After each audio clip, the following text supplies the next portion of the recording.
జీవితంలో ఒక్కసారైనా చేయాల్సిన యాత్ర చార్ధామ్. లత గారి ఆధ్వర్యంలో సంప్రదించండి. నమస్తే, వెల్కమ్ టు సుమన్ టీవీ. నేను పద్మిని. ప్రస్తుతంతో పాటు ప్రముఖ ఆధ్యాత్మికవేత్త, ప్రముఖ న్యూమరాలజిస్ట్ లక్ష్మీ నరసింహస్వామి ఉపాసకురాలు శ్రీమతి స్రవంతి గారు ఉన్నారు. మాట్లాడదాం అక్క. నమస్తే అక్క. నమస్తే పద్మిని. అక్క కొంచెం గొంతు డిస్టర్బ్డ్గా ఉంది, బేర్ చేయండి.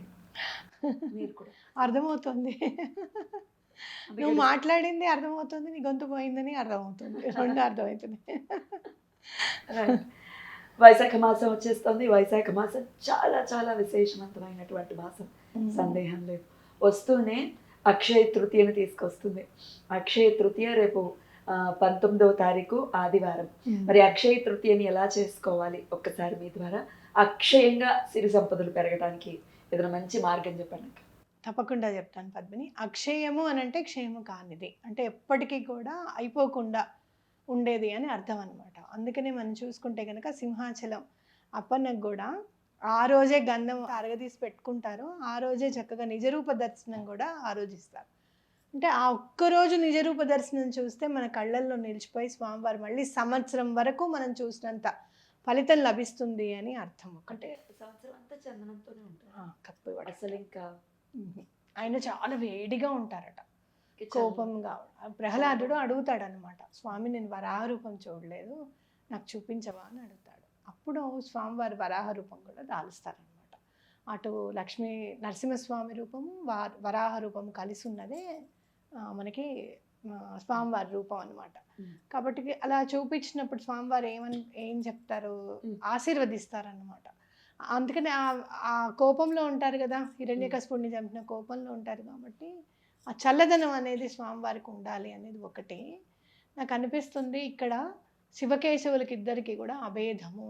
అసలు మళ్ళీ మనకి కప్పడం అంటే మామూలుగా ఎలా కదా, రౌండ్గా కూడా కప్పచ్చు, కానీ లింగ రూపంలో కప్పబడి ఉంటుంది అనమాట చందనం.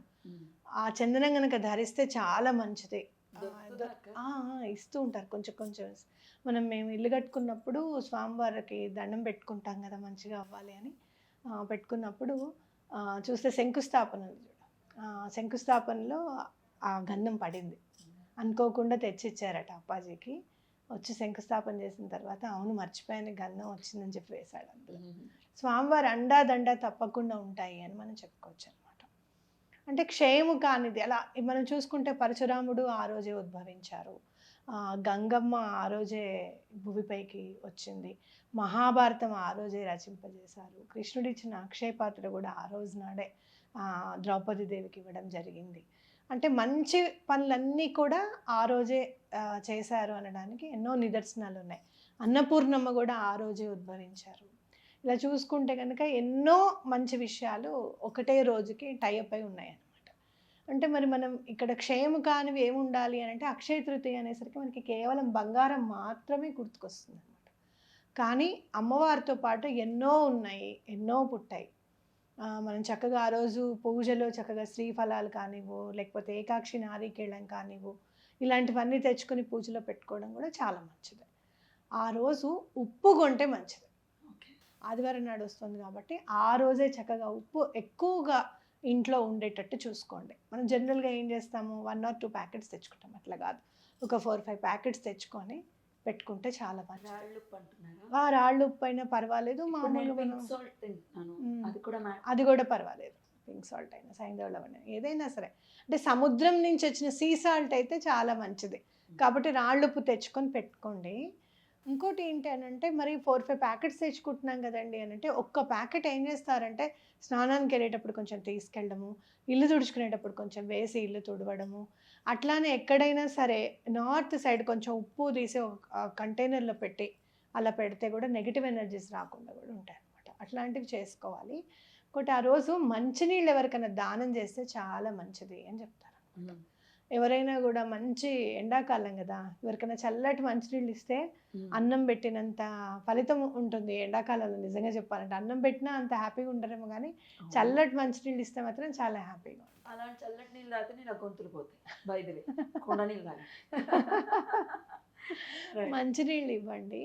అట్లాగే మీరు ఈసారి ఏం చేస్తారంటే ఒక 11 లక్ష్మీ గవ్వలు తీసుకొచ్చుకోండి. 11 లక్ష్మీ గవ్వలు తీసుకొని వచ్చి అమ్మవారి దగ్గర పెట్టి అక్షయం చేయమ్మా అని చెప్పి దండం పెట్టుకోండి. అమ్మవారికి చక్కగా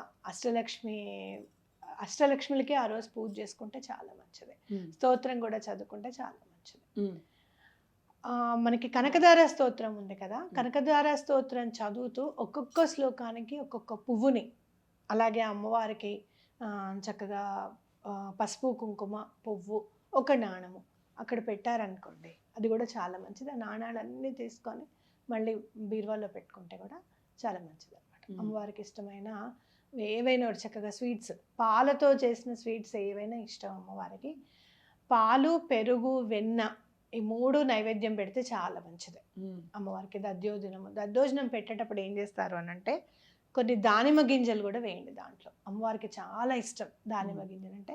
ఇంకా మందార పూలు దొరికితే చాలా అదృష్టవంతులు అని చెప్పుకోవాలి. లేదు అంటే కనుక ఎర్ర గులాబీలతో పూజ చేసుకున్నా కూడా చాలా మంచిది. మేనిఫెస్టేషన్స్కి కూడా ఇటువంటి రోజుల్ని విశేషంగా వినియోగించుకోవాలని తెలిసిందే. అక్షయ తృతీయ రోజు ఎలా మేనిఫెస్టేషన్ చేసుకోవచ్చు? ఏదైనా సరే మన దగ్గర ఉంది అని అనుకోవడమే మేనిఫెస్టేషన్లో మనం నేర్చుకున్నది. చిన్నప్పటి నుంచి కూడా బియ్యం నిండుకున్నాయని, పసుపు ఏదైనా రాసేటప్పుడు, సరుకులు రాసేటప్పుడు పసుపు కుంకుమ అని, లెక్క పెట్టేటప్పుడు లాభం అని అనుకొని లెక్క పెట్టడము. చాలామంది ఇళ్లలో 6 తర్వాత 7 అనకుండా ఉన్న వాళ్ళని కూడా చూసాను. 6ని 1 అని లెక్క పెడతారు. 7 అంటే 7వ మన అర్థం వస్తుందని 1, 2, 3, 4, 5, 6, 6ని 1, 8 అని అంటారు. అంటే మాట్లాడేటప్పుడు ఎక్కడ కూడా నెగటివ్ వర్డ్ రావద్దు. అలాంటి అవసరమే అలాంటి మాట స్ఫురణకు వస్తుంది. 7 అనగానే ఏడవడం గుర్తుకొస్తుంది కాబట్టి అలాంటి స్ఫురణకు అసలు రాకూడదు మనకి అని చెప్పి కూడా మన వాళ్ళు అంత పాజిటివిటీని నింపారు మనలో, అవునా కదా? కాబట్టి మీరు ఈసారి అక్షయ తృతీయ నాడు నితిక మ్యాజిక్ బిగిన్ నౌ అని చదువుకుంటే కూడా చాలా మంచిది. నితిక చాలా హెల్ప్ చేస్తుంది. మొన్న మధ్య కూడా ఒకళ్ళకి ఫంక్షన్ పెట్టుకున్నామమ్మ, ఎలా అరేంజ్ అవుతాయో నాకు అర్థం కావట్లేదు అని అంటే, నితిక మ్యాజిక్ బిగిన్ నౌ అని చెప్పి తప్పకుండా చదువుకోండి. తప్పకుండా ఎటువంటి పరిస్థితుల్లోనూ మీకు అమౌంట్ రావడానికి అవకాశం ఉంటుందని చెప్పడం జరిగింది. అలాగే కనకధార స్తోత్రం మన జీవితంలోకి ఎలా వచ్చింది అని చెప్పి మీ పిల్లల్ని కూర్చోపెట్టి అక్షయ తృతీయ నాడు చెప్పండి. అసలు అమ్మవారు ఎలా అనుగ్రహిస్తారు, ఈ కనకధార స్తోత్రం మనకి ఎలా వచ్చింది అనేది కూడా చెప్పండి.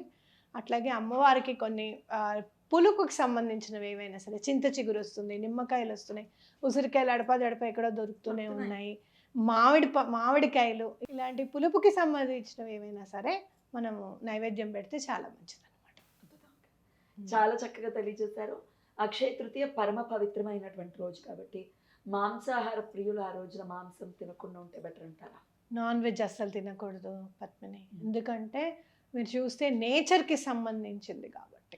నేచర్ అంటే తిథుల ప్రకారంగానే మనం చేసుకుంటూ ఉంటాం ఏ పండగలైనా కూడాను. నేచర్కి సంబంధించింది కాబట్టి నేచర్లో ఉన్న వేటిని ఇబ్బంది పెట్టకూడదు అనేది మనం తెలుసుకోవాలి. అందుకని అస్సలు నాన్ వెజ్ అస్సలు తినకూడదు. ఆదివారం కదా, డెఫినెట్గా అదే ఉంటారు. ఇటువంటి స్పెషల్ డేస్ అయినా అవును మెల్లమెల్లిగా అలవాటు చేసుకుంటే మారు. అవును. చాలా బ్యూటిఫుల్గా ఎక్స్ప్లెయిన్ చేశారు అక్క. కృతజ్ఞతలు. నమస్తే అక్క. నమస్తే.